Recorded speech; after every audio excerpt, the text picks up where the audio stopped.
Well, I finally went home to Mobile again. The train got into Mobile station about 3 o'clock in the morning, and Sue and I got off. We walked into the town and finally found a place to sleep in an empty building.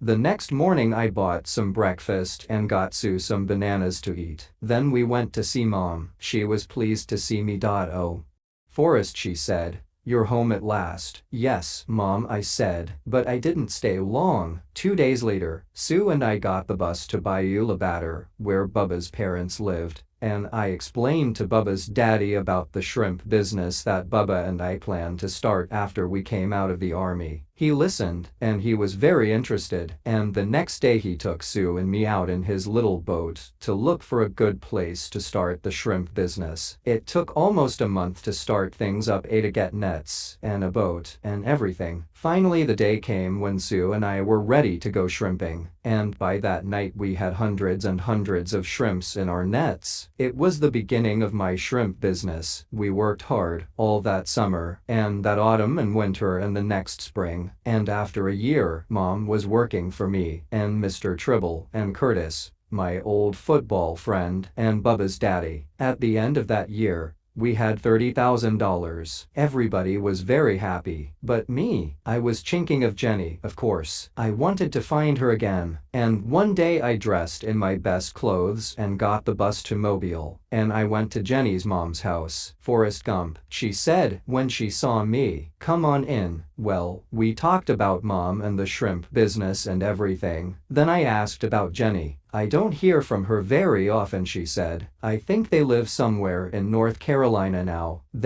I said, didn't you know? She said, Jenny married 2 years ago.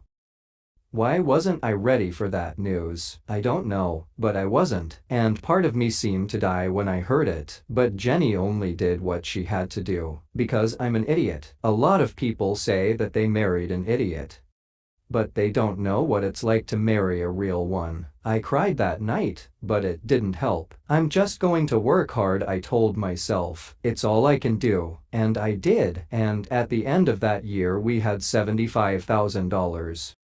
Time went on. I looked in the mirror and saw lines on my face and gray in my hair. The business was doing well, but I asked myself, what are you doing all this for? And I knew that I had to get away. Mr. Tribble understood. Why don't you tell everybody that you're taking a long holiday, Forrest? He said, the business will be here when you want it again. So I did. Sue came with me, and we went to the bus station. Where do you want to go? The woman in the ticket office asked. I don't know, I said. Why don't you go to Savannah? She said, it's a nice town. Okay, I said.